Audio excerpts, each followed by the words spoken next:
there's a big caveat, which is if people are already strong. Interesting. But if someone is in a position where they can't move very well, haven't got the balance, for example, to move very well, then that's where the best benefit will come from. Right, so if you are older, perhaps if you would have difficulty doing strength training, for example, maybe our listener Anna, who's got arthritic joints, that's where this could be useful. Absolutely. Those populations that are unable to lift heavy weights because possibly of pain, maybe a lack of control, this is where this type of technology can be a great adjunct. What would you both say to someone? Hello, Purple. Oh, I don't need to go to the gym then. I'll just stand on one of these. Good evening, friend. How are you? On the sofa and I'll put my feet on it. I would say they're probably going to be misguided. I think these need to be considered as a way of getting you natural, normal movement. I think when comparison is nothing, these are an absolute game changer. That being said, this does not replace the benefits of resistance training. I think it's being marketed as something that is useful for everyone, whereas I'm writing notes here and I'm thinking it's a way to get into exercise rather than people who are already fit and... I'm typing here and I'm in the live. I think I've got the computer fixed, Purple. One of these, the Reviver Fusion, suggests that you should add... What do you think? Is it running better? Like squats, push-ups or stretches, and other boards suggest similar. Would I also get a training benefit? I think I've got it fixed. On the plate? Well, I had a bit of a shave today, which makes me look very youthful. If you could do 30 press-ups without a problem, and then go on to the vibration. Yeah, I was able to fix the laptop, Purple, because the fan in the laptop wouldn't spin on its own. I took it apart. I had a look. I had to download a special program called Max Fan Control, so you can preset and mess with the controls of the fan, because the computer couldn't use the processor because it's afraid to make it hot, so it throttles it back. So now with this fan program, it's not throttling. It's running 1310 RPM at 61 degrees. I would not use one of these for cardiovascular training. So I'm very happy with that. Resistance work or doing some squatting, some press-ups. So it's better now, is it? Challenging. Whereas going for a run is very much more cardiovascular. Unwatchable buffering. It's comparing apples and oranges. Power plate say that the tiny micro... Treat yourself to a new laptop? No, Purple. They're €2,000. All of my Apple laptops are perfect and they end up just dying, and I'm not having that because they cost a lot of fucking money. So this one cost me €175. It's exactly the same as my old one, but better. It's 2 years newer. It's got 1 gigahertz better of a speed, the same RAM. I hope you like jamming. I hope you like jamming, 'cause I want to rub it with you. I like to help you. I hope you like jamming too. And how resilient they were to those. What are you doing there? Hold on a minute, Purple. I'm just getting something. Seems to improve bone density. If I can, I don't think I've got my car keys anymore. What happens to them? And so it takes a long, long time. You shouldn't put your car keys on the table. It's apparently bad luck. Treat yourself to a new laptop, boy. Yeah. Someone who has got issues with osteoporosis, for example, at a clinical level, but this could be part of a treatment if they're unable to do other things. What is vibration doing to the bone to increase its density? So vibration seems to be increasing the speed of bone turnover. So the cells in the bone that lay down fresh bone material seem to work more effectively, maybe work quicker. I think that there's two opinions on this, and whether it's the vibrational stress itself that impacts the cells and causes this potential change in bone mineral density, or it's the subsequent contraction that applies a stress on the bone that creates that remodeling. And indeed, if you can get into a comfortable position onto a vibrating plate and a high enough stimulus, then that could be potentially very effective for muscle and for bone. So potentially for listener Anna with arthritis in her joints, a vibration plate could help reduce her pain. So yes, we know that muscle strength is related to the experience of age-related knee pain. So if you think about the muscles being your kind of biological scaffolding around the joint, they're stronger, then arguably the experience of knee pain can be less. I'll be really careful and just going in and saying, Who we got in here then? We got 3 people in here. I'm just going to get on with it. I think that you need to be very careful to make sure that you use the right type of interventions, the right type of exercises on it. On to the final health. 2 people. I wonder who's in here. Purple. I wonder who's in here. Arctic Nick Williams. They all claim to boost Arctic Nick. your lymphatic drainage, and often they link this with supporting blood flow as well. Now, the lymphatic or the lymph system runs in parallel to the blood circulatory system. It collects excess fluid from the spaces between tissues and it funnels it via vessels through. What's going on today then, Purple? And returns it to the blood. It also has other functions, including transporting lymphocytes, which are a key type of white blood cell for immune defense. So lymphatic drainage is this natural circulation of the lymphatic system. And the question, Claire, is, can using a vibration plate boost it? Who's the woman on the thumbnail with the big rack? Doing that on our own. Do we need to really boost? I'm not able to see that thumbnail, Then that's a completely Purple, I don't think. Hang on a sec. consideration. So Let me have a look. can increase peripheral blood flow, and that might be a good thing if somebody's potentially stood still for a long period of time. But again, we can achieve this. Yeah, it's running a bit faster now. Neil, in her voice note, listener Anna asked about lymphatic drainage. She said she gets puffy ankles if she's on her feet all day. I should add that puffy ankles are common. Lots of people get them from time to time. But it's if they stay puffy for multiple days or the puffiness... Hello, Mr. Nistor. You should go see a doctor. The snooker and the MMA, UFC MMA fighting. And here is their co-chair, Lorraine Brown. Yeah, I don't do stuff like that, Purple, I must say. I don't be watching the television at all.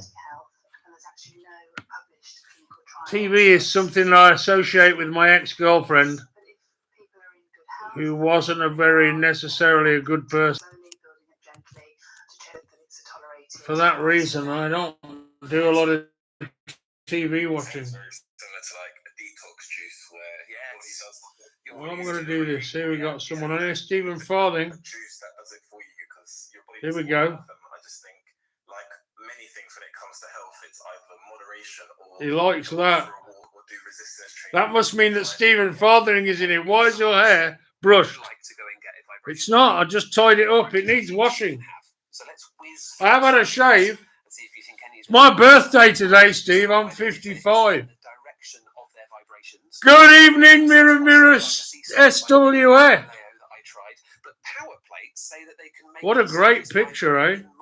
I'm going to draw that picture in a minute and show you what I've drawn. And Bluefin Fitness have a Just do a rough copy.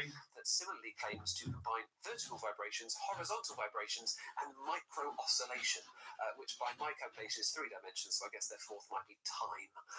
Anyway, Claire, what do you make of these various movements to different directions? Beers in the fridge, nothing special. Don't know what we're going to do really. Higher vibrational frequency for the plates that go up and down to elicit the same level of muscle contraction compared to the one side to side. Now, if we're going forwards and backwards, then that's probably not going to do much, really. I want to jam it with you. Really, it's just about trying to elicit that. You all to get. in a quality way. Another way that these devices differ is in the frequency ranges that they offer. Claire, remind us what the benefit of low frequency versus high I'm frequency turning is. into an artist. Lower frequency train. We can go back on Tinder. Look, let's have a look at this. Flexibility as well. The higher vibrational frequencies where you can really feel that full contraction is more akin to strength and power type training. Not be doing that. That might be against what you might call privacy, private, revealing private details. You don't want to be doing that. You're not going to know what those numbers on that plate will relate to when it comes to the frequency in hertz, which is the key metric that you need to be looking for. What about amplitude? Because some of them talk about that as well. I mean, if frequency is how much the boards shake, essentially, is amplitude. So I got the computer working, Steve. The Galileo model. You know what it was? 7 millimeters. And Reviver Fusion, they said that they should be twice that. This new computer I bought was really laggy. Yeah, it was slower than my old one, which is just about as good but 2 years older. And what it turns out is happening is the fan that is controlled by the motherboard was not working. It wasn't starting up. The motherboard wasn't running the fan. And for that reason, it was throttling the performance of the machine. So I had a bit of a root round on the internet, a bit of a look on artificial intelligence, and it said, yeah, there's a program called Max Fan Control, where you can download a program and it gives you control over the fan. It shows you the measuring points of the temperature sensors inside the machine and which one of them you can use to tell the fan to come on and off with. You change the range of fan spinning and all kinds of shit. But the normal operation wasn't working. So with this fan thing, I was able to get the machine to run, and now the machine runs fast. So it's really interesting that all down to the heat. When the processor gets hot, the computer obviously is in danger. So it stops itself from getting in danger by throttling back. The fan is doing 1,286 RPMs.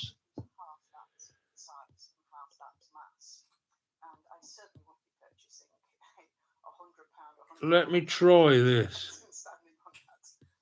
So it's time for the final question then, experts. Claire, when it comes to fitness and improving muscle strength and bone density, is a home vibration plate the best thing since sliced bread, or is it marketing BS? Vibrational training delivered by the right device, a quality device for the right reason, with the right person, can be an absolute game changer and can improve profoundly health outcomes in terms of muscle. Now, I don't know what you guys can see here now. Those cheaper devices on the internet are unlikely to be able to deliver what we need. And don't forget, this does not... Are you seeing the entire screen? Neil, same question to you. Are vibration plates SV or BS? So I think No. but they're expensive. If you only got £250, Can you see that then? then I think a physio would be able to give you a personalised, customised plan, and I think that would be much better use. CPU core temperature 57 degrees Celsius. Interesting and really helpful, I think. Claire and Neil, what you said is exactly where we're at the end of this conversation. It's a shame how far it's been almost bastardized to a product just to sell when there is something at the core of it which is helpful, but it's actually a real shame. Well, with that, Right, now if I want to stop that, how do I stop it? Steve, Claire, and Neil for joining me. And if you are listening to this and you're thinking, Greg, I have a wonder product, I would really like you to investigate it, please do send it over, either on email to slice.red@bbc.co.uk or as a message or a voice note on WhatsApp to 07543 306 807. Next time, I'll be looking at computer keyboards and mice that promise Okay, Steve, well, I'll leave it like that because I don't want to complicate things. from ergonomic keyboards that come in two separate halves to alternative keyboards and vertical mice. Are any of these tech hacks Interesting that is, you can share the screen, but it's not telling you whether you're sharing it or not or how to stop sharing it. And that'll be next Saturday afternoon. Slice Bread was presented by Simon Hope. If I say collect window of screen live streaming YouTube studio, Now the weather's on the change, and Chris Fawkes will be here with a full forecast. only share Firefox with sites you trust. Yeah, okay. Met Office on behalf of the Maritime and Coast Guard Agency at 1725 on Saturday the 2nd of Uh-huh.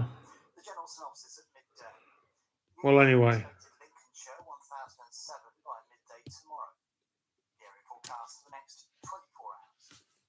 Viking, north at 0. Cheers, Steve. Northerly, back Hope you're having a good day. 4 to 6. Rain at first, good, occasionally poor at first. South at 0. Northwesterly 2 to 4, increasing 4 to 6. Rain at first, good, occasionally poor at first. 40s. Cyclonic 4 to 6, becoming north 3 to 5. Rain, fog patches, moderate or good, occasionally very poor. Cromarty 4th. Northeast 3 to 5, occasionally 6 in Cromarty, becoming variable 4 or less. Rain, good, occasionally poor. Tyne Dogger.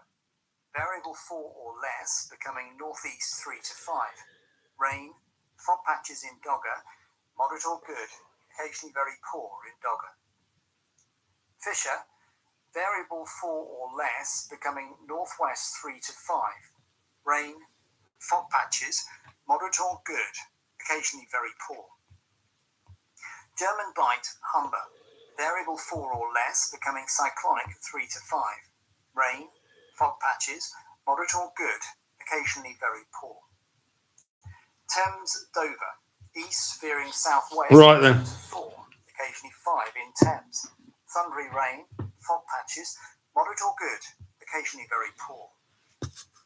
White, Nice to get control of my computer again. Okay, when it's lagging and not running right, it's like, this is shit. fog patches, moderate or good, I occasionally don't need a computer that runs like shit, dude. But this runs really good for an 11-year-old computer. It's very, very, very snappy. thundery showers, good. Want the mail program. So to do that, I have to go to applications. Northerly or northwesterly 4 or 5, occasionally 6 later in Hang on, Seoul. recent items. Good. I need to change the amount of recent items it lets me East have. Seoul, Lundy, Fastnet. Variable 2 to 4, becoming cyclonic 3 to 5 later. Rain, thundery later in Lundy, Go, Fastnet. applications. Good, occasionally poor. Irish Sea, variable 4 or less, becoming northeast 3 to 5 later. Rain, Yeah, I'd like to go out tonight, but Shannon, Rockall, north 4 to 6. Rain, don't really know, really. I feel a bit trapped here up in the mountains, I must say. northeast 4 to 6. Rain, good, occasionally poor. Hebrides, Bailey, Fairarm, westerly in North Bailey, elsewhere northeasterly backing westerly 4 to 6. Showers, good. Faroes, variable 4 or less, becoming west or northwest 4 to 6. Showers, good. And southeast Iceland, southwesterly 5 to 7, veering northeasterly 3 to 5. Showers, good. That's the shipping forecast. Now, more general weather forecast is Chris Fox. Thanks a lot, John. And as you say, the weather is on the change, and that change is brought with some quite impressive cloud features today. We've seen some shelf clouds reported across southern England. These are kind of curving, arcing lines that are drawn in the clouds, often associated with thunderstorms. We also had a funnel cloud reported just south of Perth. They're tornadoes that don't quite reach the ground. So some lively downpours around at the moment. We've got some heavy rain extending in across southern England, reaching Wales, the Midlands at the moment, spreading into southeast England. 1 or 2 rumbles of thunder possible with that. And that main clump of rain will drive northwards across the Midlands, reaching northern England and around the Scottish borders by the end of the night.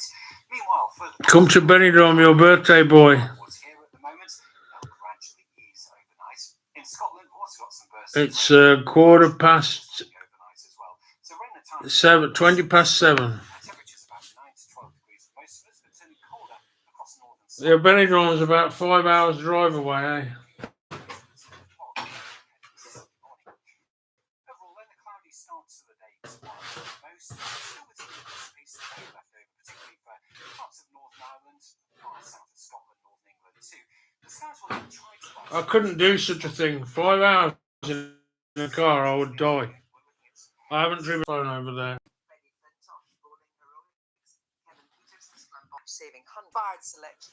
This is that woman that was going on about the big issue the other day again.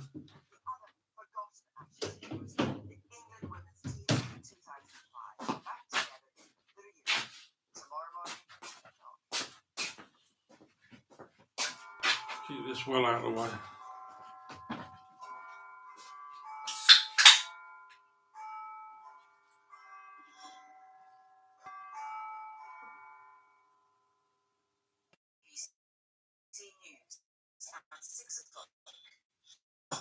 Costello.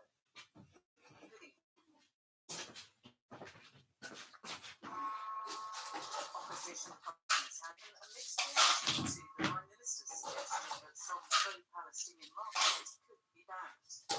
Like this, Gaza have been to Israel questioning them as illegal. NATO the king is returning from Bermuda after his first visit as monarch to a British overseas territory.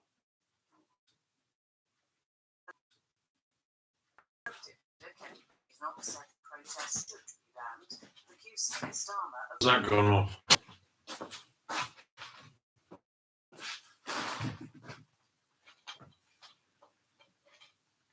Zach Belansky, the leader of the Green Party, said a ban would just produce more division. Here's our political correspondent, Harry Barty. In the next few weeks, the government will publish a review of the powers to control or prohibit demonstrations. It's a complex balance between public order and the freedom of speech and assembly. On the Today programme, the Prime Minister was asked if he wanted tougher policing of language used during marches to stop some protests together. Suddenly,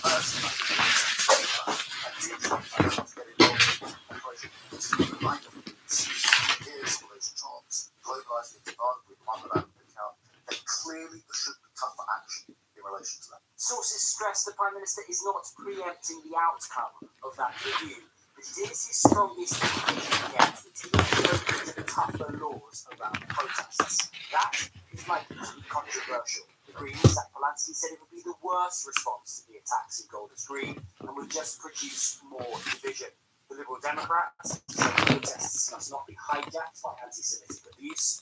The Reform UK said Buffering again. Sorry about that, Purple. Conservatives, Kenny Baylock, said she would support ban the marches. Anyone saying globalize the Intifada or chanting from the river to the sea knows exactly what Now then, which of these pieces of paper can I have?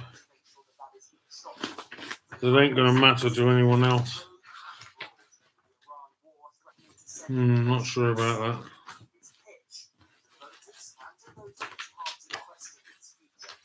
This'll do. What's this?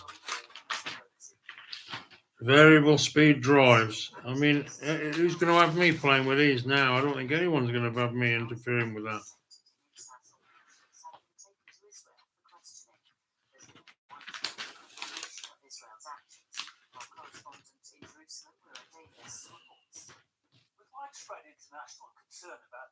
Alan Moore, Eminem, Lauderdale, quote for what? I don't know, but that doesn't matter. Those people are long in the history.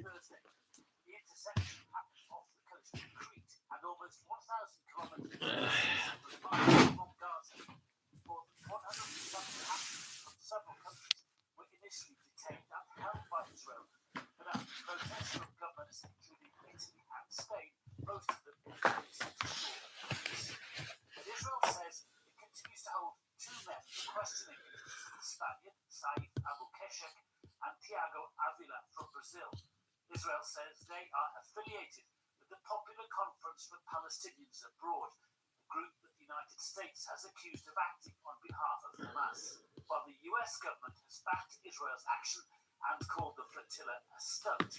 They, in turn, have accused Israel of an act of piracy, and the Spanish Foreign Ministry said the detention of its citizen in international waters was an illegal act. NATO says it's the US that it will pull 5,000 of its troops out of Germany over the coming year. President Trump and the German Chancellor Friedrich Merz have been involved in a row about the war in Iran. NATO said the decision underscored the need for Europe to invest more in defence. Our World News correspondent Joe Winwood reports. This was both the fifth of presidential peak, but also the result of a long-standing policy position. Donald Trump tried to reduce the number of US forces in Germany in his first term, saying the country needed to stand on its own feet militarily. Germany, along with many other European countries, has increased defence spending, and so it was diplomatic disagreements that led to this announcement. Earlier in the week, Cheeseburger, bacon, flavoured Pringles ain't worth buying. didn't have a strategy nor the buffalo chicken wings. I wouldn't imagine I could disagree with that. Whilst tempting, that sort of statement needs to be resisted. I would rather see European leaders just not say everything that they think, and they may have good reason to think as they do, but you don't have to say it. I think the contrast really is what King Charles did in Washington last week versus the comments that we heard from Chancellor Merz. I think that King Charles stood his ground, he made clear points, but he was warm, he was generous, he was forward-looking. The US currently has more than 36,000 active service personnel in Germany. Cheeseburger flavored Pringles ain't worth buying. By around 5,000 over the next year. Michael Gala is a German member of the European Parliament. It would have one major and one minor effect. I think politically the major negative. Yeah, you've got to be good, really. Again, make the Kremlin happy. As trouble in nature. If you're going to be an artist, you got to be. No point being shit. Technically, it would have a minor effect, as the US would definitely. Anyway, let's turn this off. Because, Comes amidst a wider realignment from the US to focus more on the Asia-Pacific region. I don't like what these people have got to say. Even. Signals from Mr. Trump that he will reduce.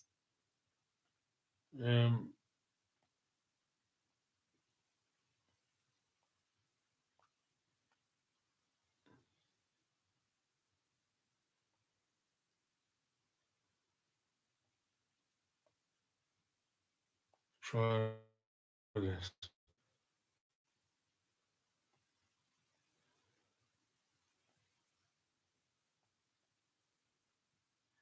Hello, my name's Ed Reardon. Occupation writer, it says on my Berkhamsted Job Seekers discount card. But I think you'd all agree that scarcely does justice to the range of my literary activities over the last 35 years. I'm the author of several plays, television dramas, many works of non-fiction, newspapers about the pitiful decline, well, the open sewer, really, that is the current condition of British screenwriting. Well, we get on to Nick Hornby and Andrew Davis, of course, and Tom Stoppard, these other ones everywhere at the moment. But the next 3 hours isn't about them, it's about me, because I've been asked by the senior editor of Recycling, or whatever it's called, Radio 4 Extra, to curate. Yeah. Media saying, I'll be down for dinner in a minute, Mum. I'm just curating my homework. So, to curate a fly-on-the-wall look at Ed Reardon's life. No, sorry, the journey of Ed Reardon's life. And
You going live, Steve? Good. I'll be joining you, yeah, mate. I'm just fooling around in here, checking the computer out to see if it was going to work, and I'm going to do a bit of art, I think. I don't think I'm going to bother going anywhere tonight, just because it's my birthday. I was born 55 years ago. I'm actually older than 55. I've been in the workings for 55 years and 9 months normally. So you're nearly 56. Let's say I'm 3 months away from being 57. Not 56, sorry, because I would have been conceived sometime in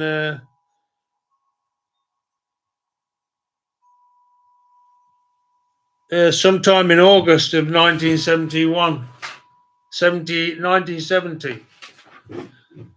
I'm watching. I'm looking out for. Here we go. Steve Mirror is live. Okay, I'm coming over. Bye, people. I reckon the phones are really good, mate. To be honest, this computer's good, but it's fucking really old. A new one like this is €2,000, and I'm not giving them that kind of money. Are you already live, Steve? Or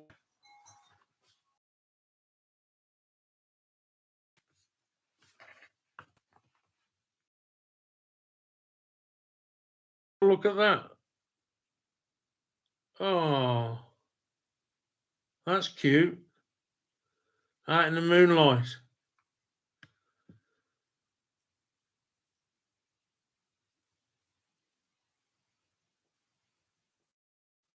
The damn computers are, but you've got to know something about what you're dealing with and where you're going to plug it in. I mean, a tablet, yeah, you could plug a tablet in like a telephone. But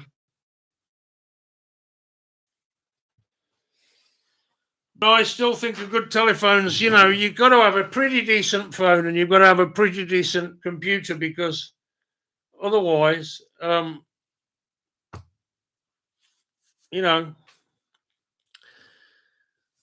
something wrong with this. Maybe I should turn that up like that and I can feel a bit more normal. Yeah, maybe that's better.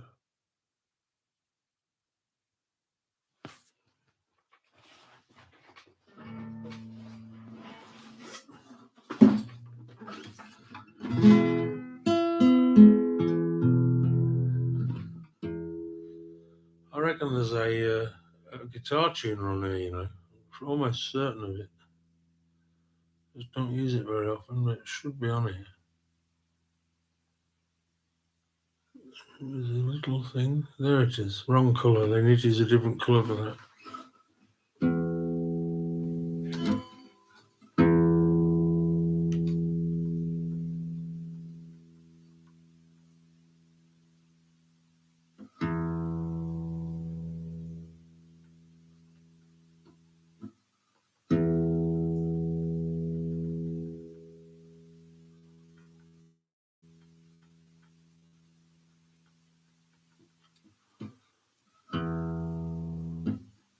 I only got this computer because my old one died and the data was on this old computer on a hard drive, a little memory stick thing.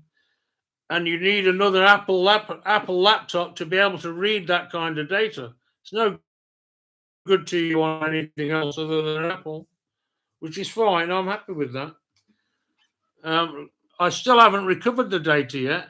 It is on the memory card. I was debating whether to stick it in this machine, but I think I won't do that because the native hard drive on it is better than the mine. So mine will make this computer run slightly slower, and we don't want that. I'm looking for a little box that comes in a little box with a USB port on it, and you put your hard drive in the box and you plug that into USB port on a computer and you can read your data. Purple Aki Top Man, I remember my old phone. Average 18 hours live streaming, yeah. Yeah, it was you've always had good phones, Steve.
On a dark desert highway, cool wind in my hair, warm smell of colitas rising up through the air.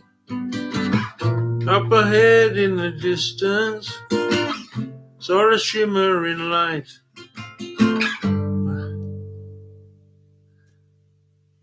My head grew heavy and my sight grew dim. Had to stop for the night.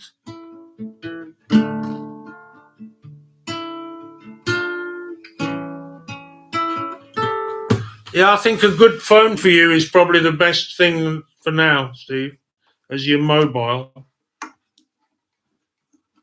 That's a good song, isn't it, by the Who, that mobile song. I can't remember how it goes.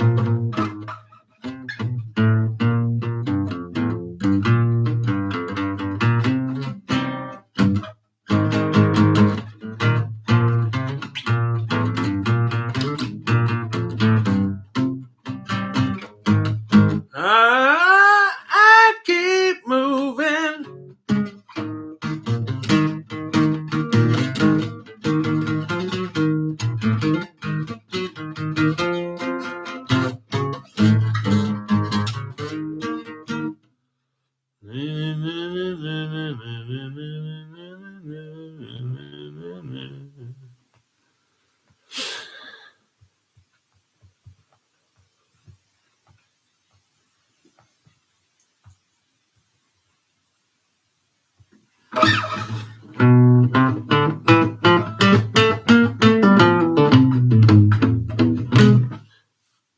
I don't really know, to be honest, about these phones, especially with these old-fashioned little thin little things that I've got. Look at that.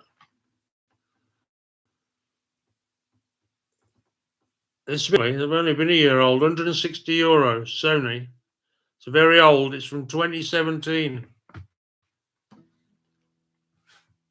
I don't want to do that. What's this? I accept.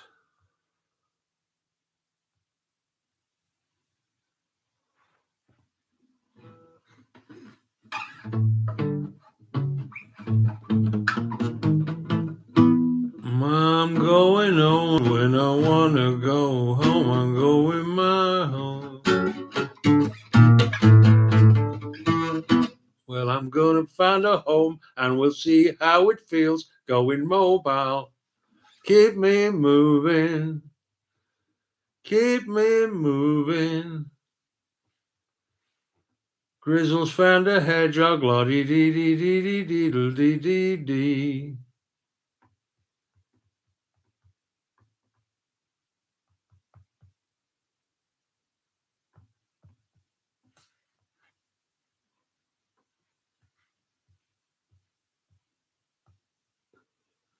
You're allowed to do this.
I'm going home, and when I wanna go home, I'm going mobile. Well, I'm gonna find a home, well, let's see how it feels going mobile.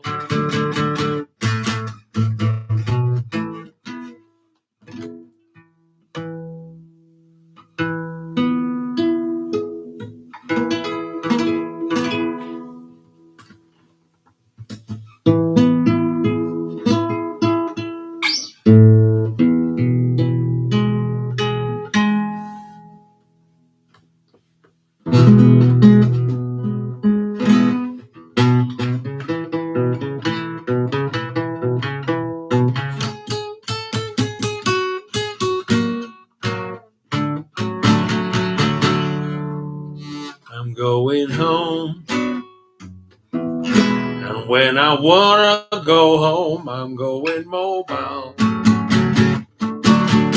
Well, I'm gonna find a home and see how it feels going mobile. Keep me moving. I can pull up by the curb, I can make it on the road going mobile. I can stop in any street, inviting the people that we meet. I'm going mobile. Keep me moving.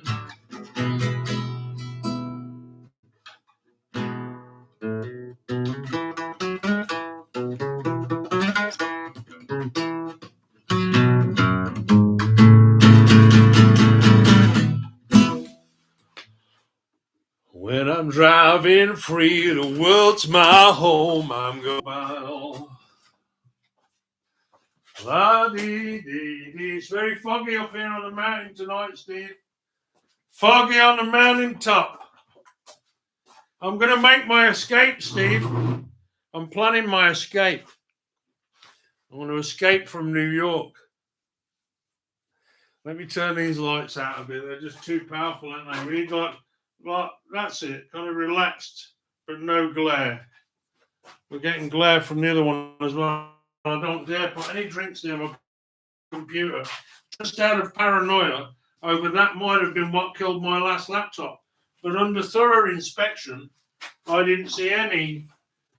I did not see any water damage at all, and I just think it might be just a very bad coincidence. I just don't know.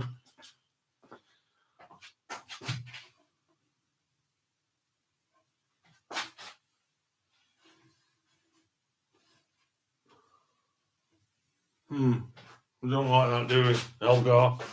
Got drinks here over by the computer again. What am I doing? Keep me moving. I've got 2 beers tonight. It's these 2 little lonely beers. Might be forced to go out and to knowledge I stick brand I'm used to. One day I'll remember the German portable solar panels work with every light source from fire, lamps, bright, clear moonlight and sunshine. Well, I mean, you might get something out of them in the moonshine, but not very much to power anything with. Certainly not going to power a mobile telephone while it's on.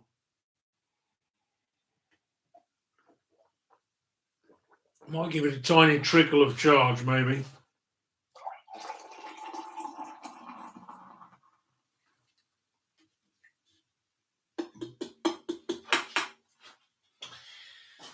Yes, what a disgrace.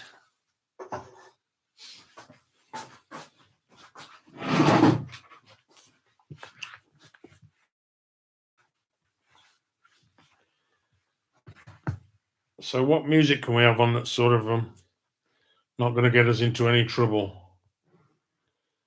Just think carefully here.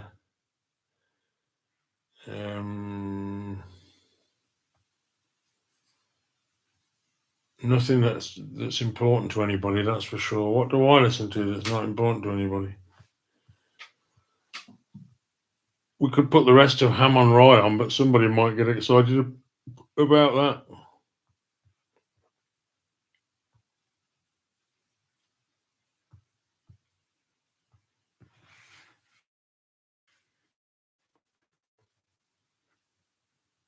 Chapter 13.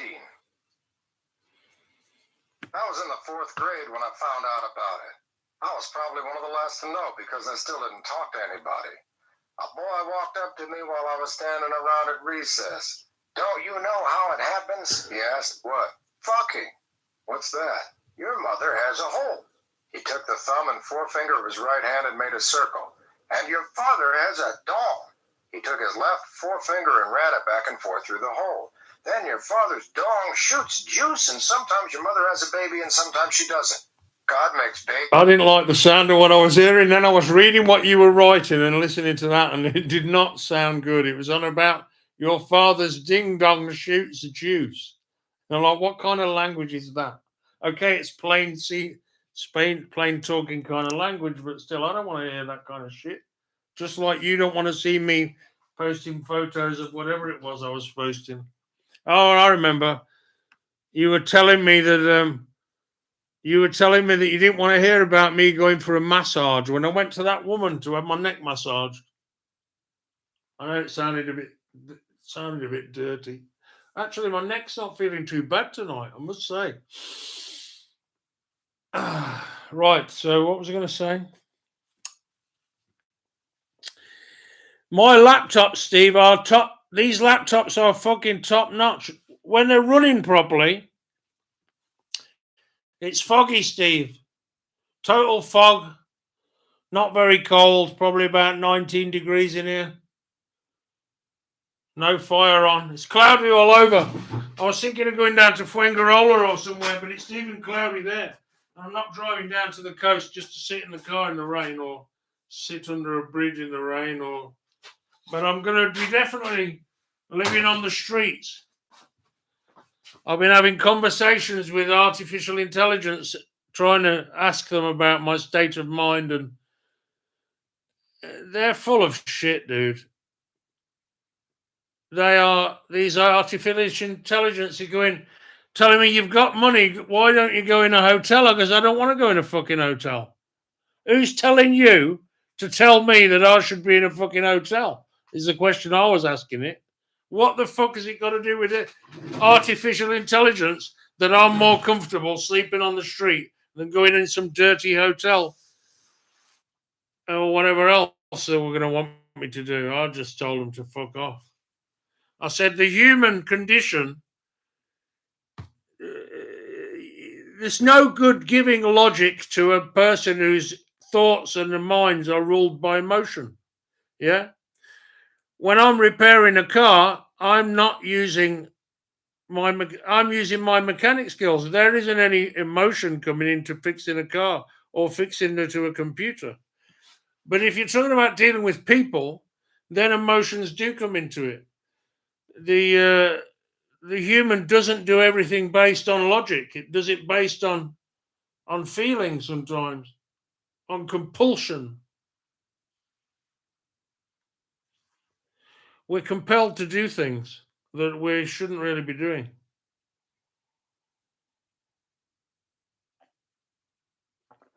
The compulsion to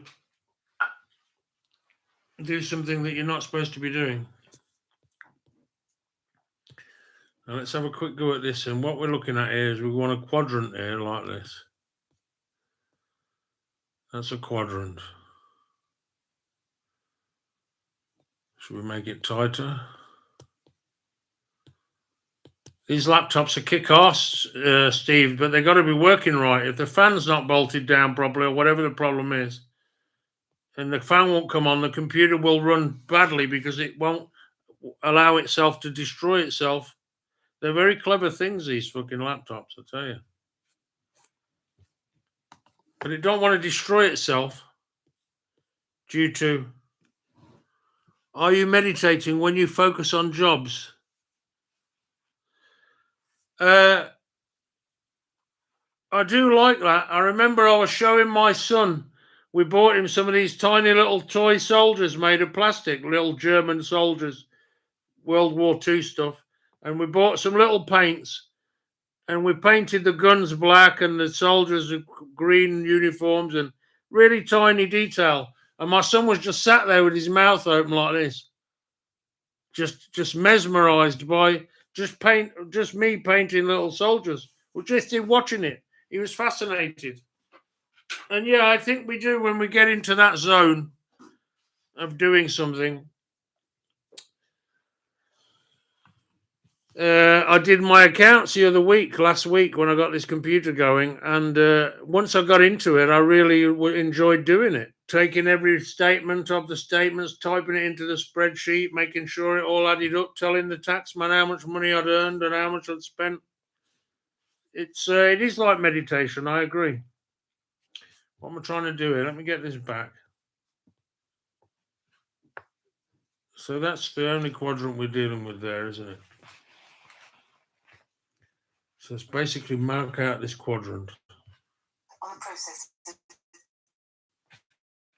We'll put him on. We don't mind a bit of him in the background going on. We'll put that one with that Irish fella in it. What was that called? Free speech. That was a good one.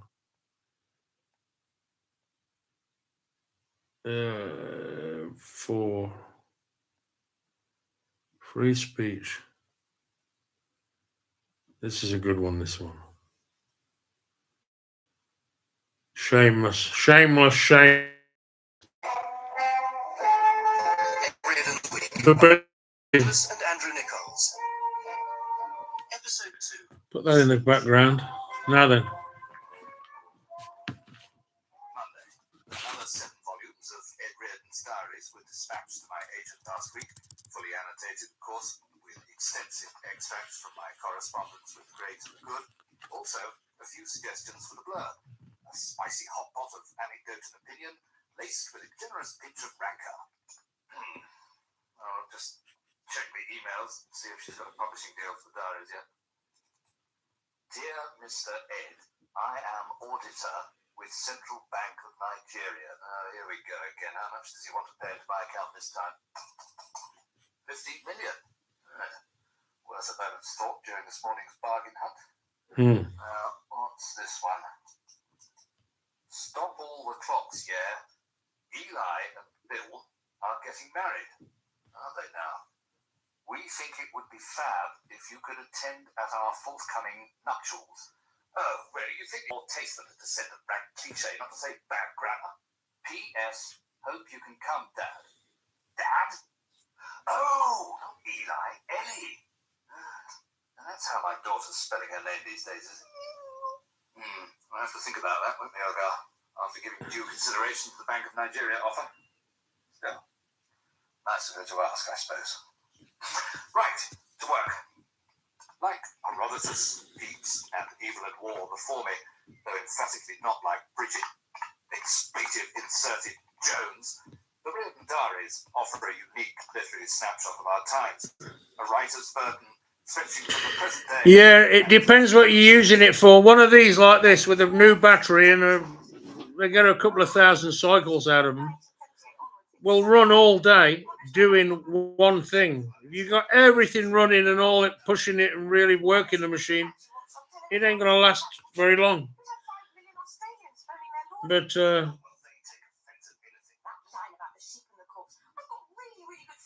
you know, it's practical realities of reality, really, is just certain things just ain't going to make it. But I want to say that's there then. Yeah.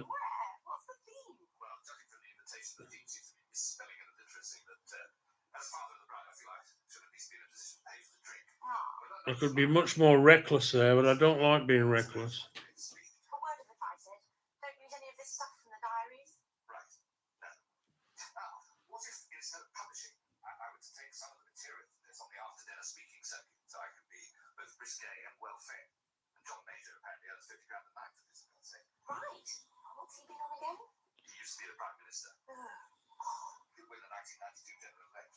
Okay, I tell you what you could do, Ed. You could write some after-dinner speeches. Yes, that's rather what I was suggesting, Dick. And then get someone famous to read them out, after dinner, like Dame Kelly Thingy, or the jockey who went to prison for horse riding. We're handling his book. I'd be disappointed if you weren't. You could write him a special little jockey-type speech. How much would I get? That's exactly what he says, the jockey, every time he comes in. You've got to be fucking good to do this stuff, I tell you, really. You've got to be a fucking artist, and I just certainly ain't an artist. Of the subject better known for appearing in Racing Silks than before 300 well-oiled Rotarians is much the same as getting under the skin of a character in one's own fiction. There's no place for snobbery here. So it was with enthusiasm that I undertook to rendezvous with Mr. Seamus McGee outside the Breham Food Court at Scratchwood Services on the M1. And we get a boat out, so that's a good idea. They do a lot of that in the canals in Amsterdam, don't they? But it's a bit cold up there for boat housing, I reckon. I see you on a boathouse in Morocco for some reason, Steve, in some boat chained up in some harbour in a wilderness. Not wilderness, but I like Morocco, but I don't like the fact that they don't let you go there for more than 90 days. So you can't really get involved in a long-term project there, can you, really? You're always on the possibility of getting kicked out. We'll just do a quick rough with this. Be rough about it, Don't try to be too angry. I'm trying to do it, so...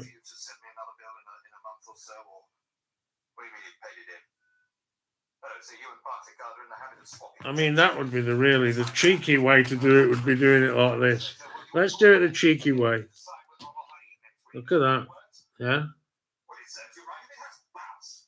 Goodbye to you, Bangalore.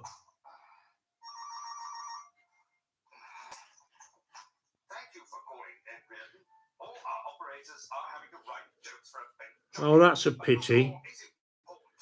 That's in the wrong place. But fuck it for now. We just forget about it for now. We don't care about it. Don't do that. I'm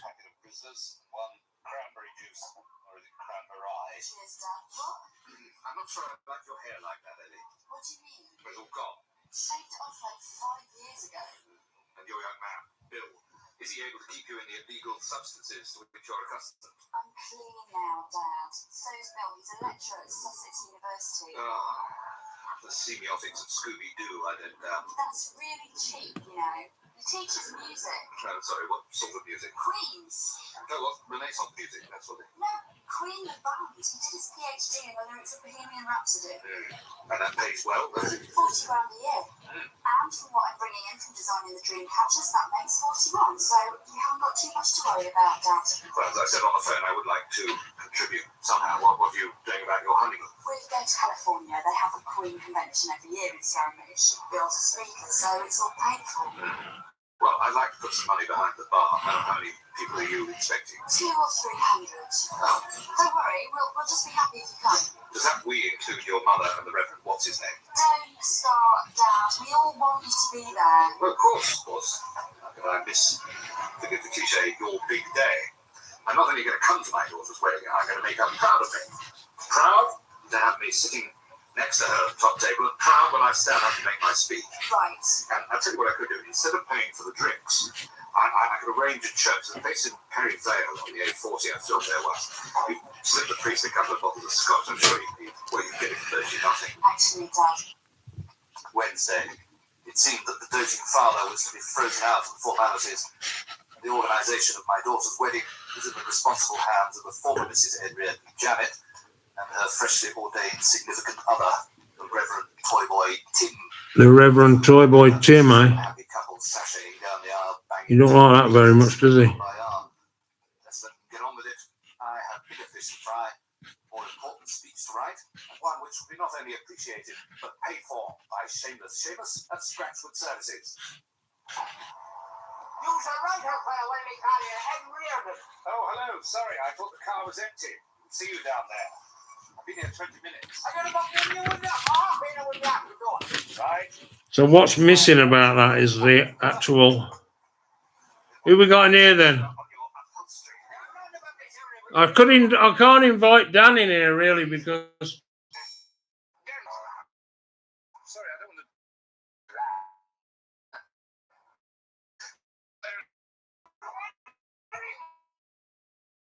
It must be very difficult for you to see over the top of the steering wheel. I mean, they're really built for big, tall Germans, these cars, aren't they? Hello, Michael. How is the wedding tapes? Actually, Seamus, I've probably got enough now. And as we seem to be at Leicester Forest in no time at all... What are you hanging on there, mate?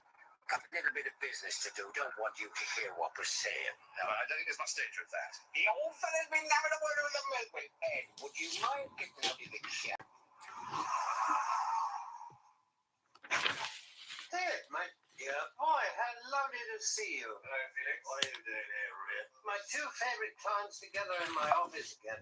What's the tenor? Borrow a book, actually. But I will take the tenor as a refusal of an offence. So, attending the BAFTAs. That's on a par with looking your own name up in the phone book. I think you'll find it playing an increasingly important part on the cinema stage. Is there importance on the cinema stage in any way connected with your not being nominated for an Oscar? No. Well, I could keep this up all day, but I wonder, Felix, if you've got a spare copy of that copy of the autobiography. I'm writing his speech. I can't understand a word he says.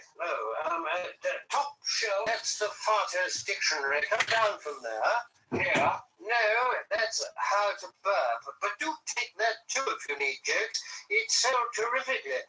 Paid for the pool in Tuscany and our tickets to Bayreuth. So, writing after dinner speeches, are we? Farter's Dictionary. I've also been asked to speak at my goddaughter's wedding. Did you know Ellie was getting married? Yes. I'll be making a speech too. Good for you, Ed. Are you giving her away? No, I'm going to try and get as much for her as I can. Dad, this is Bill. It's me, sir. Tuesday. If there's one thing more infuriating than being called mate by a 12-year-old, it's being addressed as sir by a 12-year-old, especially when he's 31. It's tantamount to being asked if you're all right all the time, and if you want your meat cutting up. But I withheld a number of suitable reproofs that sprang to mind and was charm itself. After all, this was the man my beloved daughter was to marry. And what's more, Professor Bill of Sussex University was quite possibly in a position to offer his future father-in-law the odd bit of guest lecturing, perhaps even the Grail itself, a job that allows you to put your feet up for a year at the taxpayer's expense, otherwise known as writer in residence. What a splendid jacket that is. Tell me, Bill, are the silver stars stuck on? No, they're sewn on, sir. Ah, not like Ellie, surely. She only ever had one use for needles. Well, this is all very agreeable. Dad, Mum and Tim have offered to pay for the whole wedding. So what's going on in here then? In the ceremony in his church. I suppose on condition that We got one viewer silently, quietly, and patiently watching me being a fucking complete dildo.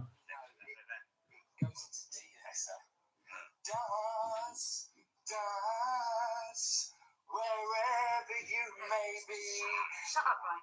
Look, Mum and Tim want it to be traditional. Me and white, bridesmaids, lots of readings from the Bible. Ah, the old King James, yes, with a sturdy lock on it. I'm very partial to the Book of Job. Perhaps I could deliver a chapter or two of that as well as my speech. No, you don't understand. That's not what we want. We want a different kind of traditional, like an 80s traditional. With the ceremony in a tree, like in the Spandau Ballet video. Right. And Bill's got this genuine Freddie Mercury suit he's going to wear. And you're sure this tree... Even blatantly cheating, I wasn't able to get anything close to the resemblance of what I'm drawing. Well, I mean, I haven't really put a great deal of effort into it. So Steve's going to go and live on a boathouse, is he? I wish I had some dreams again. Desires and dreams. I've got a motorcycle out there. I've got a Porsche. I've got money. I've got everything in front of me and no desire to do anything.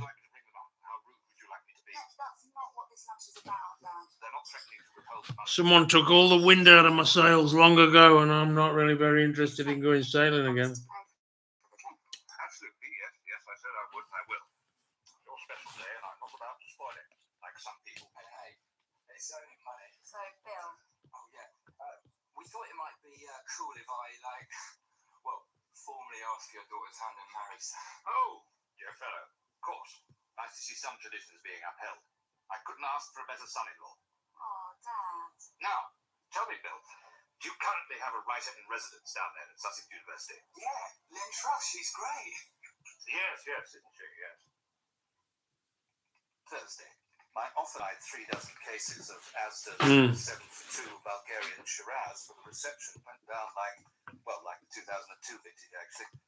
It was clear that I would have to look elsewhere for the wherewithal to buy champagne, especially as my Nigerian email friend had so far resisted my suggestion that I would be happy to supply my bank account details if he first sent me a cheque for £5,000 to cover my office expenses. A call to Ping brought only the doleful news that the most I could expect for the Seamus McGee speech was £600 in dirty notes. Mirabile dictu, she was wrong. Hey there, big fella. When you're very with me, do you save the funnies for the speech? Sorry, James, I was talking to the horse. Anyway, I'm pleased to report that the speech is going great guns. Those chief constables will absolutely love it. You'll be opening with a broth of a fart joke, just to get the crowd on your side. Will you stop talking about the break me down? Listen, take this and stick it on high your neck. Try and get the 9 to 2. So there's a lot of money, Seamus. You want me to put it on Sligo Rocket, the horse you're riding? Is that it? No, Aegis. Sorry, silly question. Stick the lot on Harrison Van Jordan. Could you just point to it on the race card? The name? Oh, I see. Number 4. Right. Number 4, Harrison Venture, still has a half-length lead. But now, Seamus McGee steps at Sligo Rocket. He's at sides now. Sligo Rocket goes into the lead. It's Sligo Rocket forging ahead. Nothing's going to catch him now. It's another one for favourite baggers. And, oh dear. Really rotten luck, Seamus, being in the lead and then losing your whip and your stirrups. What are the odds against that happening, I wonder? If you have a double charping for that, there's your present.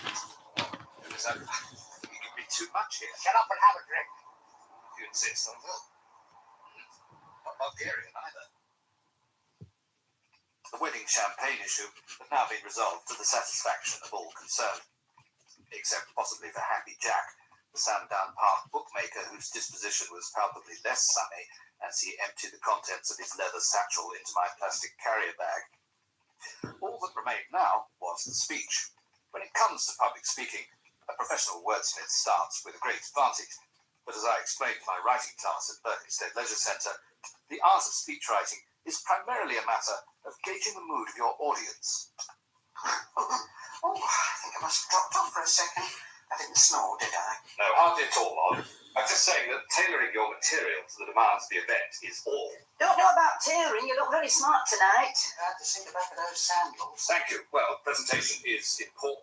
Now, as it happens, I have to make a speech at my daughter's wedding, but at the same time, I'm also writing some after-dinner material for one of our leading jockeys. It's not that Brent one, is it? McGee. Yeah. Oh, he wants locking up. Well, as a writer, one has to leave one's scruples at the door when attempting to inhabit a character. I lost 15 quid on him last Friday. Sligo Rocket. Went into reverse fast, that one. I thought you always won, Stan. I do. As long as the jockey doesn't fall off when he doesn't need to. Oh dear, well, that's gambling, I'm afraid. Is that a new shirt too? Well, just to return to the subject of speeches. How things, no? As I say, it's my daughter's wedding soon, and I haven't yet worked out what I'm going to say. Obviously, I want to include some of my... Absolutely, everything has to be perfect. I've been to that many weddings. Must be 500. And I'll do that again anyway. They didn't always tell jokes. Why don't you just speak from the heart instead of trying to be funny? That's good counsel, Ollie. Does he give you tips? What? I'll be dropping my whip after the last, so put your money on the other neck. So, Pearl, these 500 weddings... I lost 15 quid. How much did you win? What's the worst speech you can remember? Friday, midnight. It is only a few hours until Ellie walks down the aisle, or at any rate, shins up the trunk, and with Seamus's speech safely printed up and ready for delivery in its snazzy plastic folder, still got a few left from the 1982 BBC drama launch, it's time for Ed Reardon to speak from the heart about his true and deep relationship with his daughter, and the world in which I would like to see my grandchildren raised. I'll start with the demise of the Routemaster Plus. Red phone boxes. Red. Streets running red with the blood of 12-year-old newsreaders who can't decide whether to refer to the year 2007 or 2007, often in the same bulletin. First 20 minutes there, over. And the punishment doubled for persistent offenders. Pause for applause. And on that optimistic note of hope for the future, let's all raise our glasses. That means you as well, Tim. Come on, Janet. Show your new hubby how to pick up a wine glass. To the happy couple, Ellie, spelled E-L-L-I-E, and Bill. Right. Print. Oh, dear. Yes, coming. Mr. Reardon. Hello. It is you. I couldn't believe it when I saw your name on the charge sheet. One of our most reliable ID parade participants on the wrong side of the law. That's the irony of the situation isn't lost on me. Seems something wrong about it. Charging you with a felony? Exactly what is it I'm accused of? Corruption relating to racecourse gambling. After a tip-off from a concerned member of the public, apparently. All I did was put a bet on for a colleague. Well, I hope to goodness you do get off, because if you don't mind my saying, it'll put a right adjectival spanner in the works at this end if you don't. In what way? Well, have you seen the forecast for the weekend? Baking! Ashdown Forest is going to be lousy with flashes over the next few days. I don't know how we'll manage without you on the lineup come Monday morning. It's just that when I'm innocent then. Do you think I could have my briefcase back? My daughter's getting married at lunchtime and I'd like to cast an eye over my speech. Oh, I think we can stretch a point in the circumstances. And here's your pyjama cord. Oh, thank you. We're not ogres, you know. Saturday. In time-honoured fashion, I'm allowed to make one phone call. And since it is to my agent, in equally time-honoured fashion, I transfer the charges. Luckily, Ping was just leaving a party in the disused Aldwych Underground station, merely a stone's throw from Bow Street Magistrates Court, where two of her clients were awaiting her professional ministrations. Bail was duly granted. You know, we're going to have to charge you interest on this, Ed, of whatever percent. Well, take it out of my feet right in that hot Crook Street. I'm sorry, that sounds like gracious. I'm really very grateful to you, Nick. Yeah, it's okay. All part of the service, blah, blah, blah. Yeah, actually, blah, blah, blah. Look, I'd like to make this up to you. How would you like to come to my daughter's wedding? It's up a tree. Oh, cool. What kind of tree? Is it like frosty? Well, yeah, well, I don't know. But the thing is, it's at Nebworth, and you have to drive me in the Pronto. Well, I've got another 2 to go to this afternoon, but yeah, I can fit it in. And there you are, finish up slowly out. We've got a road dog and a half, that's how we did that. Now, have you got my speech? Yes. Here's your speech. It's been a pleasure working with you. Can't wait to do it again on some other equine collaboration. Bent beauty possible. Now take care now, doctors, we're arriving. You're back again. Come on, Ping. Ed, I'm doing like 110. Call that speeding? Right, there's the house. Look, there. Cut across the fields. Go on. Just get me to the tree on time. Right, here he is at last. Everybody ready? Stand running. Okay, ready when you are, Jenny. And Just wait there, Ed. Hold the car door. What's this? What's going on? My wedding present to my goddaughter, the gift of cinema. Oh, wow, I'm going to be in a Jazz Mill Payne movie. Jasmine Baines, Ellen Bill's wedding, arrived at the right spot, and take one. Jazz, is there anything in life you don't insist on a credit for? Jasmine Baines, Ellen Bill's wedding, arrived at Price, Father Take 2. And action. Okay, Ed, out you get. That's lovely. Tony, can you develop the shot and pan down to get Ed's pajama trousers and slippers? Lovely, jubbly. And cut. Hang on, moving on. Right, can we have the bride and groom in the cherry picker with the vicar, please? Let's get them up in the oak tree as soon as possible. You know, there are people who want to change this traditional way of life. Ladies and gentlemen, Chief Constable, raise silence please for Mr. Seamus McGee. Come on, officer. I got a thing in the other day. Wouldn't it be great if your grandchildren were born into a world where they brought back the old dead?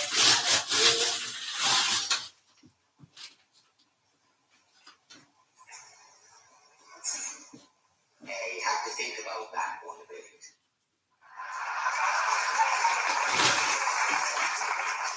And the actor in the gorilla skin says, "Sorry, Mr. Milbank, but who do you have to sleep with to get off this picture?" But there's only one star in today's picture, and she's the brightest in my firmament, because she's my beautiful goddaughter, Ellie.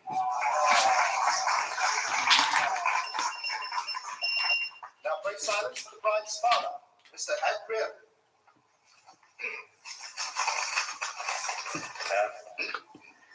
You know, I think there's only one thing worse than being jumped off Desert Orchid the year he won the Golden Cup, and that's being done with Declan O'Shea when he's been for curry in O'Connell Street.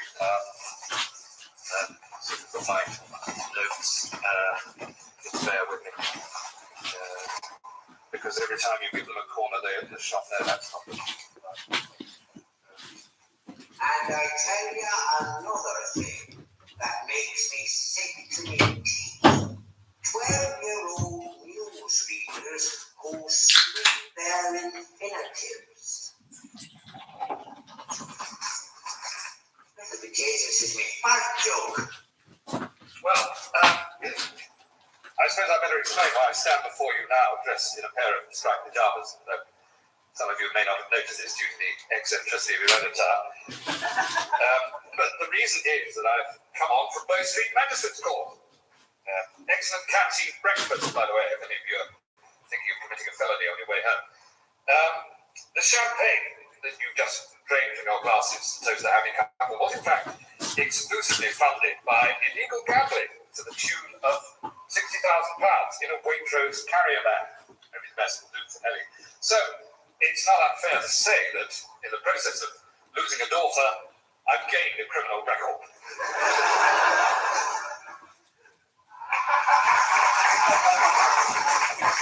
So I made it to the airport early, but the reason I couldn't join you and the rest of the family on the plane was because when I fell over drunk in that grove, I tore my only pair of trousers. I managed to staple them back together again, and everything was fine until I tried to get through the metal detector at Heathrow Airport. If only I'd stolen the sellotape from the Granada stationery company instead of that stapler. But there we are. A whole family history can turn on such bad decisions.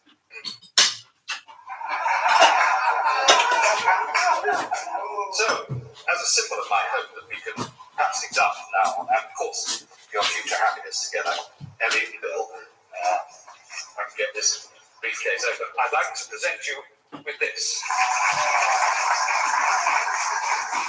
Oh, thanks, Dad. Jazz, can you get in here for a close-up of the stapler, please? Make sure we can see properly of Granada television. Oh, sorry, battery's gone. Sorry, everybody. Nick, can you just go through all that again from the top of the speech?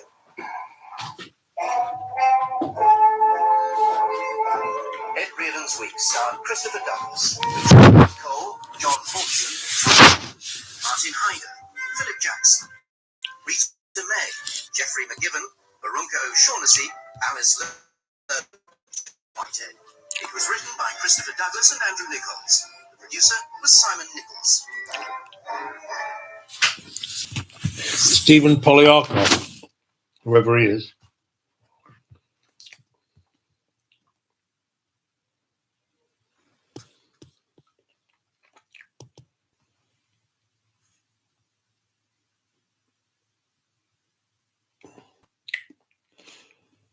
You've got certain details, and whatever they are, they've got to be very, very exactly perfect. Otherwise, you're wasting your time. You're wasting your time, man. You're wasting your time.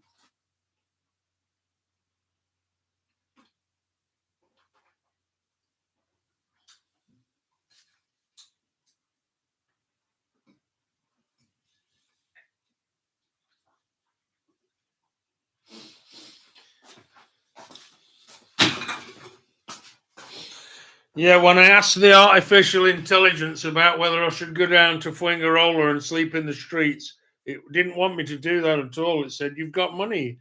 Go and get into a place that's comfortable sleeping and look after yourself. Sleeping on the street is dangerous." I was like, "What? What's dangerous about it, dude? I do it all the time when I go down there. I got my places. I can get fresh cardboard out of the bin every time." Thing in the background. Okay. I don't know what windscreen in the thing. Fresh cardboard. I got my places to go where I don't get disturbed, where you ain't going to get any Moroccans, ain't going to get any Spanish, ain't going to get any tourists. Only I know where that place is.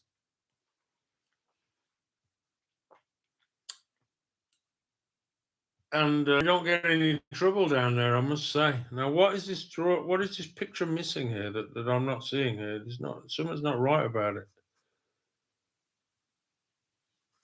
And pull that up to real big size.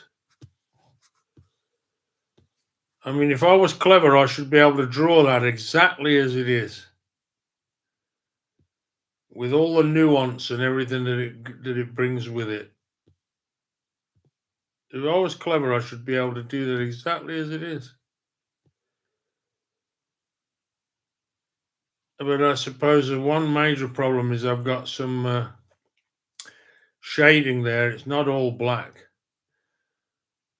I'd be happy for it to take all the shading away and just give me the black, and then stick with the black and see if you can still get the image with just the black and no shade. I'm sure you can. What's going on here? Don't give me fucking lies. There we go, it's working. Ed Reardon's Week by Christopher Douglas and Andrew Nichols. Episode 2, The Ed Talk.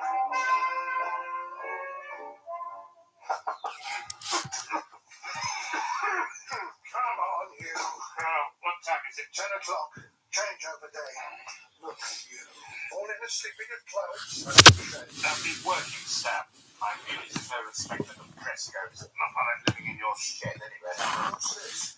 Name 3 football teams that sound like vegetables. Oh, this is your news going full blast, is it? It also says confidential script material run with the ball series 48.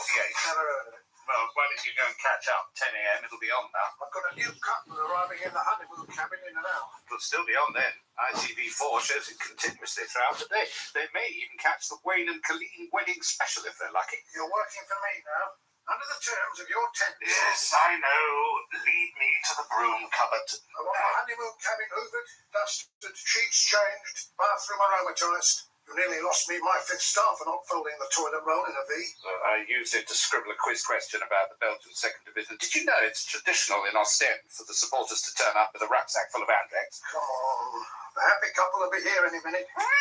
Let me just feed Elgar first. No need. He's had 2 mice already this morning, so he's earned his keep. What about Port Kale? What? The football team that sounds like a vegetable. I don't think you've quite got the hang of the rules, Stab. QPs are? No! Monday. Little did I think as I sat in the comfortable study in my even more comfortable North London family home, writing my episode of Tenko, the prestigious, indeed must-see television drama of the time, that a mere 3 decades or so later, I'd be enduring even worse privations than the women in flowery dresses in their prison camp, forced not only to share my meagre rations with my cat, but also to do the bidding of a sadistic landlord, to whom the Geneva Convention meant nothing. Today, seeing as it's not raining, we'll have rose petals strewn along the path. For heaven's sake, Stan, it's a rinsel flat. Just been past Mrs. Poyser's bungalow. She's got them scattered in a heart shape inside the parking space. If you're not moving forward in holiday lets, you're going backwards. So where am I going to get rose petals from? Well, try the cemetery, or Aldi, I don't know. You're the writer. One bloom should do it, don't go mad. Which is what your previous tenants appear to have done. The bedside tables smashed. I hope you withhold their deposit. As long as he keeps giving me 5 stars, the professor and his young friend can do as they please. So, take this broken table out, you can fix it later. Do better than that. Take the other one out too. Then you'll have a matching gap either side of the bed. Catching on. Now, here's your mop and buckets when you've done that. Oh, long time since I've seen one of those. Yeah, it's a traditional 3-bucketeer. I've had it since 1986. Triple compartments, splish, splash, and shine. Yes, I remember the Christmas commercial with Hale and Pace. I always thought the mop was the funniest of the three. Make you wish you'd invented that bird, don't you? Well, as it happens, Stan, I was at school with a man who did. Get away with you. Yes, he was full of ideas even then. Jeff, what was his name? Jeff Daytona. Jeff Dayton then. Not all his schemes were successful. His Grand Prix team ran into the hay bales on the first bit. I remember having to lend him a fiver once. You lent money to the inventor of the 3-bucketeer. Well, I had just been named one of the Young Novelists of the Year. Something of an annus mirabilis for me, 1975. Clean water in that side. You're doing it the wrong way round. That'll be splosh splish. Sorry. Did you ever get it back? I like to think my writing talent never went away. Hello, my darling. Oh, it's Mr. Nistles. Don't pick him up. You'll end up in hospital. He's a nasty little fucker. What? No, his name's Jeff. Should go. Might figure out where you've gone wrong. And as that CD was hung around my neck, you know what I was thinking? What the beat when I Yeah, it's quite good quality, this, really, for a 2015 computer. It was running terribly, It was lagging like fuck. I'm like, this thing is knackered. It's got the wrong it's got the wrong hard drive in it, or something wrong, or the operating system is too new.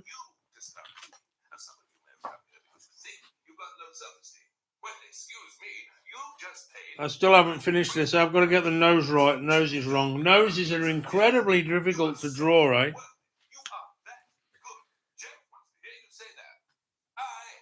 Incredibly funny things, noses, aren't they? They're funny looking things. Wow. And so it went on for 18 interminable minutes. Such was my own sense of self-worth that I managed to avoid forking out 120. Is the lighting in here really fucking bad or what? Or is it? Why is it so dark? What's going on here? My time spent teaching creative writing less lucratively than Jeff Daytona with his solipsistic. I suppose it wants bright lights, doesn't it? Light brighting. Whiteboard on which I had written the first verse of Wordsworth's Prelude, now displayed in 2-foot-high letters the word yes. So I was surprised when, somewhere between interminable minutes 7 and 8, Henrietta received the distinction, unusual in my current professional life, of a credit. And the most important yes of all, listen to yourself. The interesting thing about this yes is that it's also a no. Well, little story. 1975. The Grand Prix projects are past. Anybody remember Team Dayton? Thought not. So, I'm in the pub. The old world's against me, which, to be fair, it was. Guy I've seen since school walks in, says hi, and offers to buy me a drink. Kind of full of himself. Just had a novel published. You know the type. You got it. But Jeff Daytona is in no position to refuse. And on top of the half-pint Woodpecker, he lets me a pipe. Tells me, of course, he ran national record. Well, the past 2 years dead, sir. Did I back it? Yes. Did it win? No. But it did come second, though. Thank you, sir. 7-2. And what did that teach me? Never bet on a certainty. Don't listen to others, listen to yourself. Value yourself. Coming second doesn't count. But it would have done if you backed it each way. Thank you. And you know what? That was the very afternoon, while I was filling out the dumb betting slip with a pencil already chewed by 100 monk punters, that I came up with the idea for the bookie's disposable mini pen. And if I ever bumped into that guy again, should I give him his money back? Yes or no? Yes, you should. With interest. Sorry, I'm just putting myself in that good Samaritan's position. Yeah. Health spas in space, you say? Just one of the things I've got going round in here. But what about you, Ad? Sorry, listen to me rambling on about myself for however many minutes it was. 19 and a half, you overran. Yes, that was only because you were interrupting. No, like the school debating society all over again. This house believes that pop music is better than classical. Yes, but it wasn't quite amusing this time. And very effective. Thank you, Jeff. Because after that, there was even more on my side. I used to see your name all over the place. What happened to you? Did you change direction or were you relegated from the first division? Like that team that went down 3 years in succession. Good question. I don't mean to be rude, Ed. No. It is a good question for a football quiz. I've been obliged to say yes to, lowercase yes. But Carlisle United, I think it was. No, Carlisle were relegated 2 years in succession. It was as catastrophic as Northampton, 1966 to 69. All right, teach you a bit more. Anyway, Jeff, thank you for the fibre and craft dagger.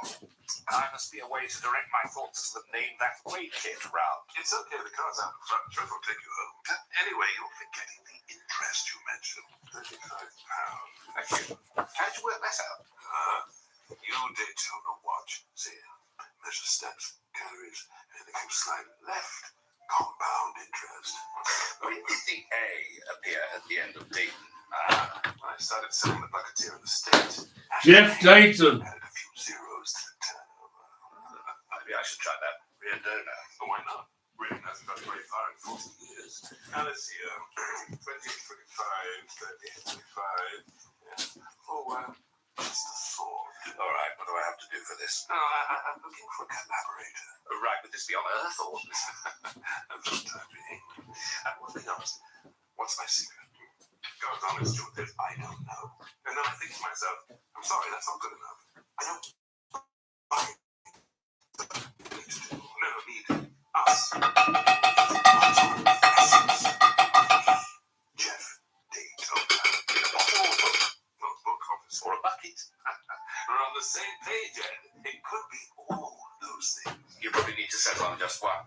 I remember when I read Pet Peeves 2, they attached a rubber bone to the cover and it split the focus and the screen.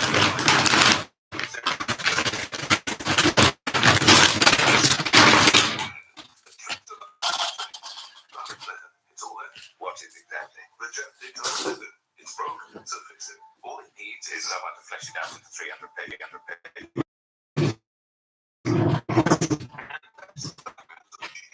I hope you like a jamming. I hope you like a jamming, 'cause I want it.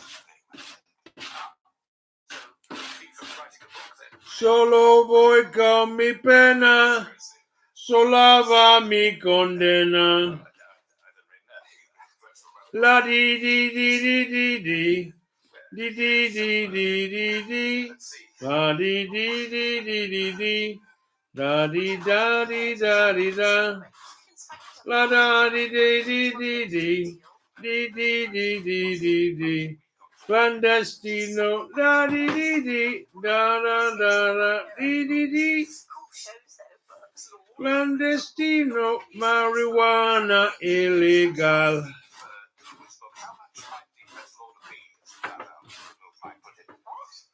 Solo voy con mi pena, sola va mi condena. Ni ni ni ni ni ni ni. Ni ni ni ni ni ni. Oh, I don't want that. I want to come in here. I'm going to go like this, and I'm going to go letras. Clandestino. Manu Chao.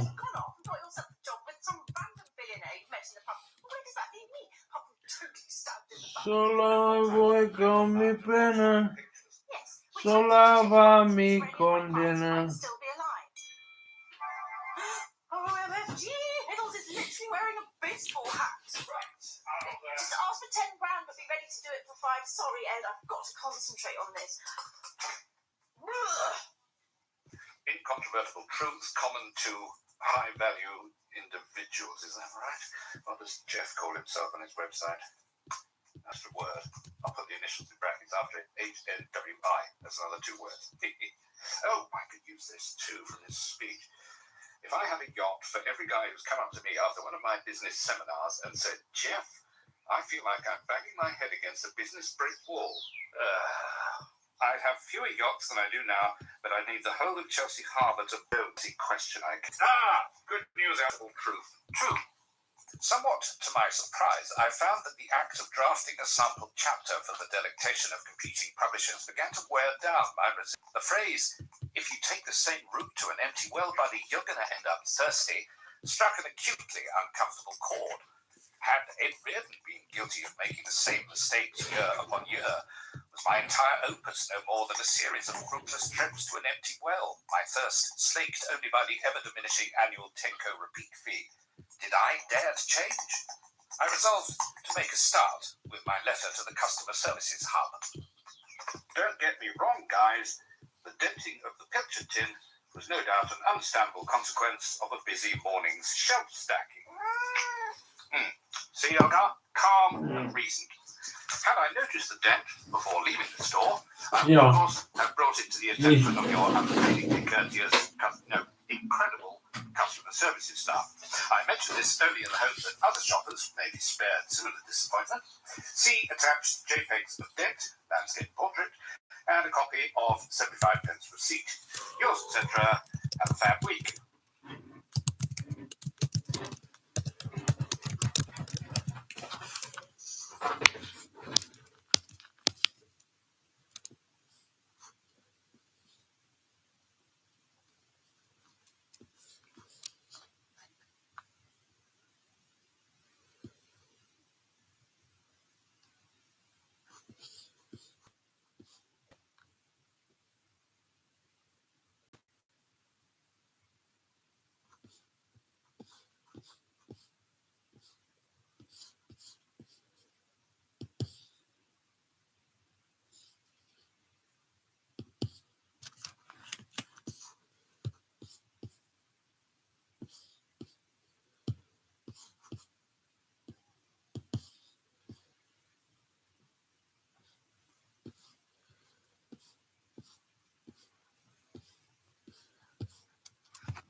Dude, I don't need to be told how to fucking just make a note. Come on with this shit.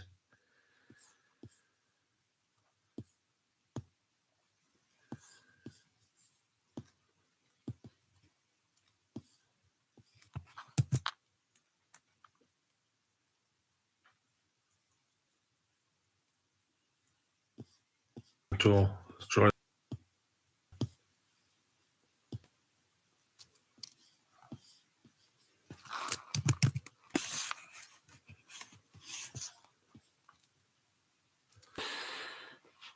These people, eh? They just do it, don't you? Don't they do it to you?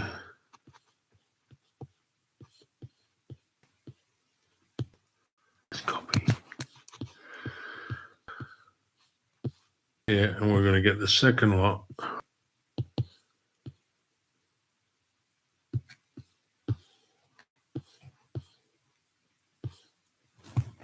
I'm going to do that. Do it again.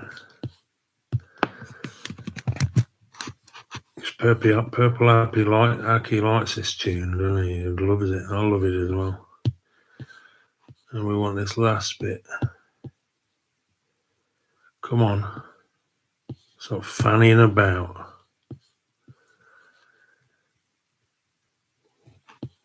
Oh, fanning about going on in here with this computer. Fucking get on with it. That'll do. Copy. Close. Notes. Paste. Save. Surely they save themselves on their own. And clean it up a bit. We don't want all that there, do we? We don't need to say that it says verse 1. We know it's a verse 1.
Oh, look at that. All my old notes have shown up. That's interesting. Fuck that fucking cunt. I don't want to fucking even... Not very fucking impressed. The treacherous fucking lawyer that lies and relates to get what they want and then throw you away like you're a piece of trash. Isn't that nice?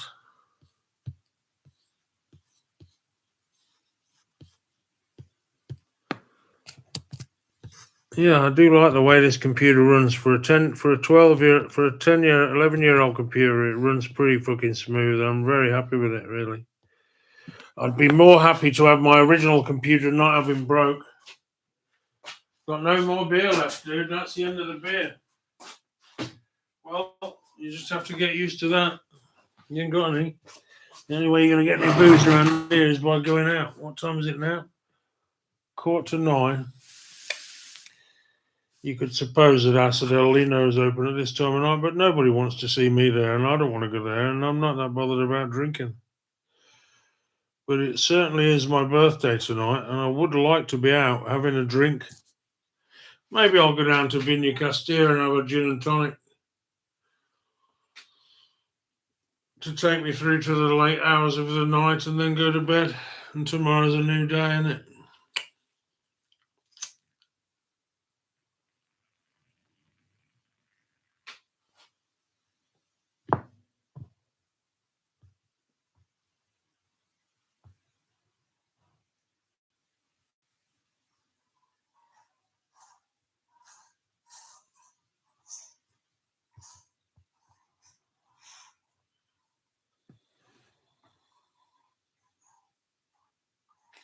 Grizzles walking around the grass near the Acequia Trench.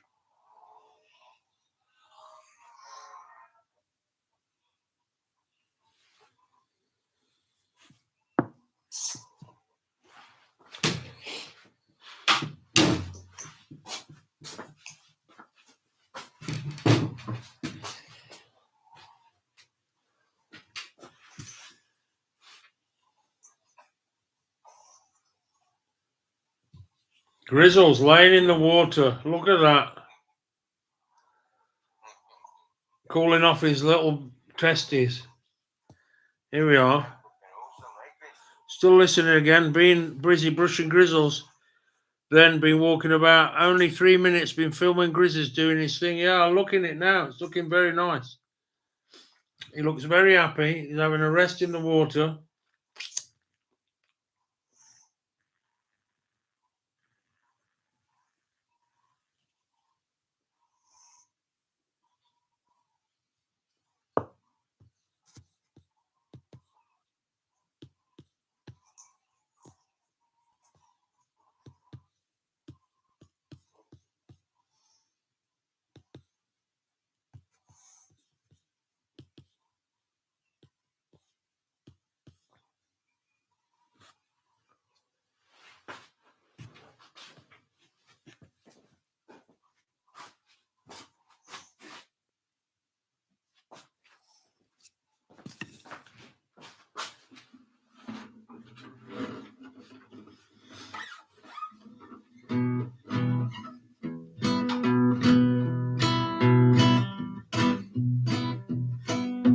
Solo voi con mi pena. I always get that wrong.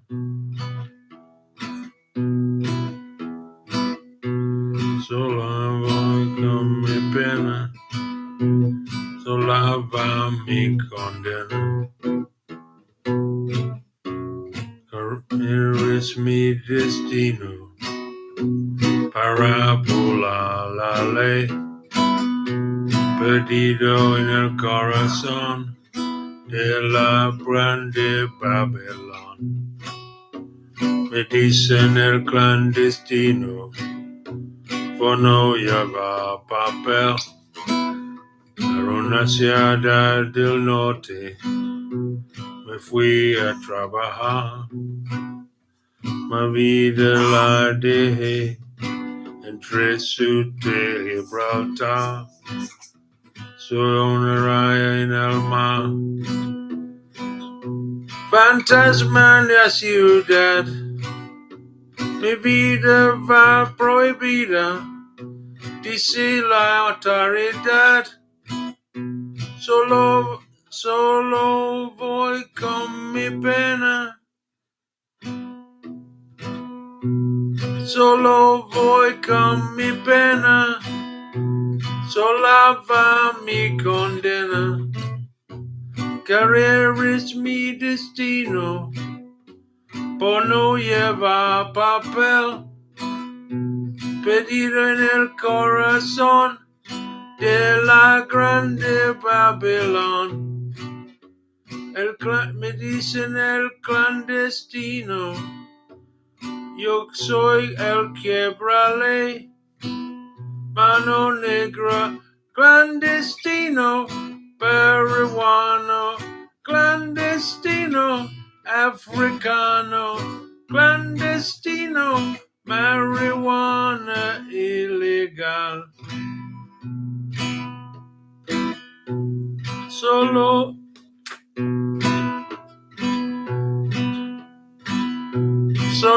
voy con mi pena, sola va mi condena. Correr es mi destino, parábola la ley, perdido en el corazón de la grande Babylon. Me dicen el clandestino, por no llevar papel. Para una ciudad del norte, yo me fui a trabajar. Mi vida la dejé entre Ceuta y Gibraltar. Soy una raya en el mar, fantasma en la ciudad. Mi vida va prohibido, dice la autoridad. Solo voy con mi pena, sola va mi condena. Correr es mi destino, por no llevar papel, perdido en el corazón de la prende Babylon. Me dicen el clandestino, yo soy el quebrale, mano negra, clandestino, peruano, clandestino, clandestino, marijuana ilegal.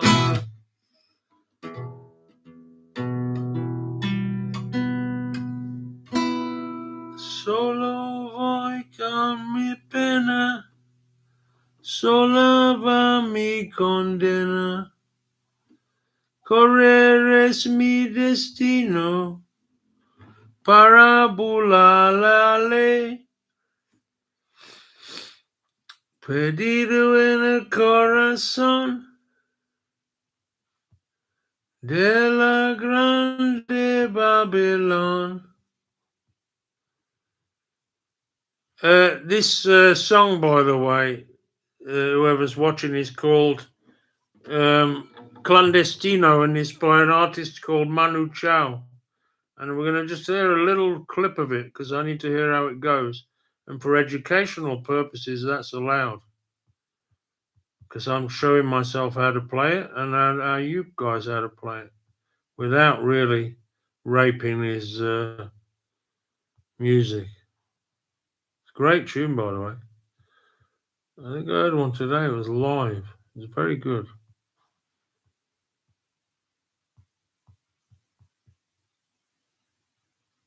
Is it that one?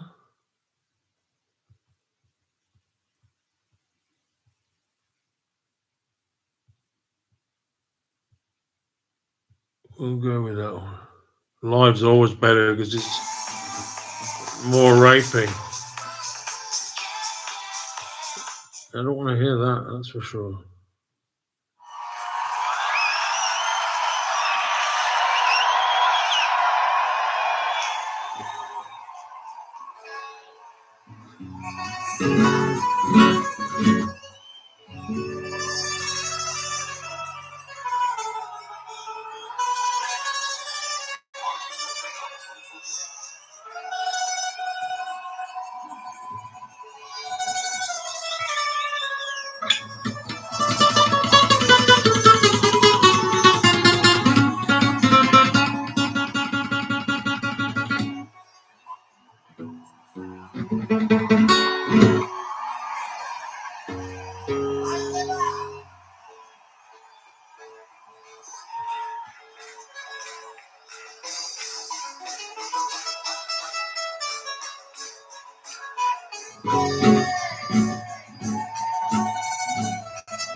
Solo voy con mi pena, sola va mi condena.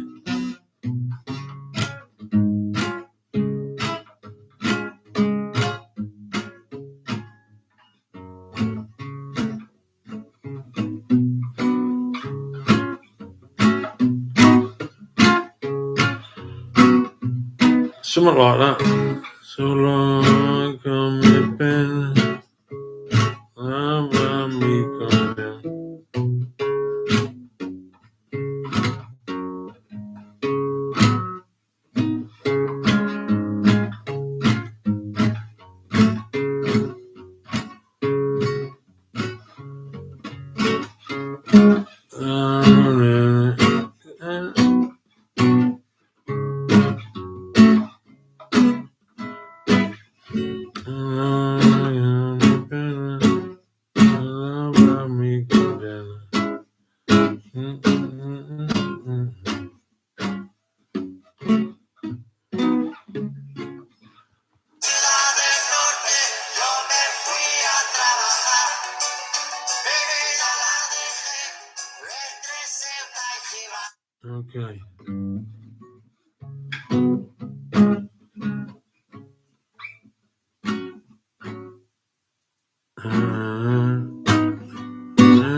Americano, clandestino, marijuana illegal.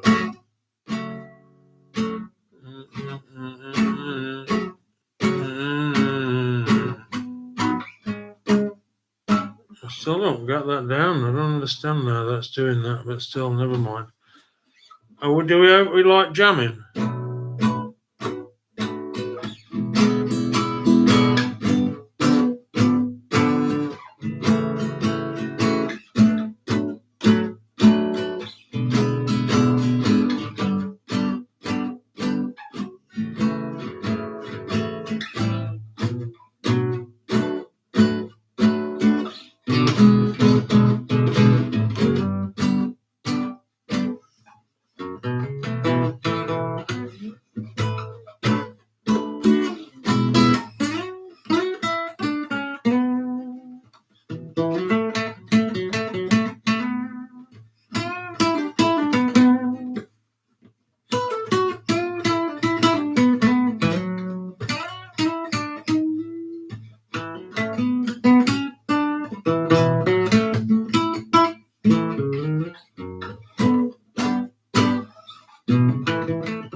Désirés, c'était les invités du Croissant Chaud ce vendredi 27 octobre. Ils seront, on vous le rappelle, en concert le samedi 11 novembre au Trocadéro à 20h. C'est à Liège. Et on se quitte avec une chanson que tout le monde connaît.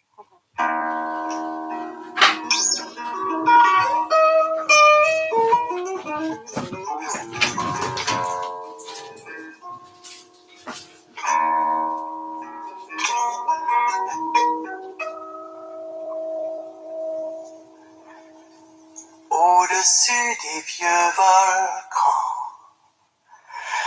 glisse tes ailes sous le tapis du vent. Voyage, voyage, éternellement.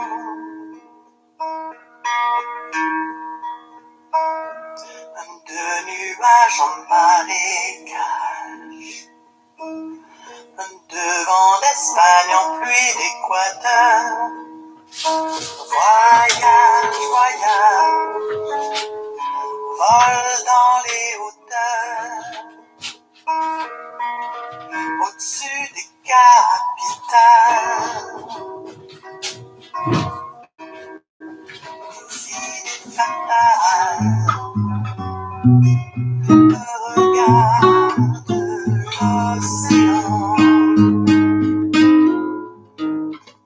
Voyage, voyage, loin que la nuit et le jour. Voyage dans l'espace inouï de l'amour. Voyage, voyage sur l'eau sacrée d'un fleuve.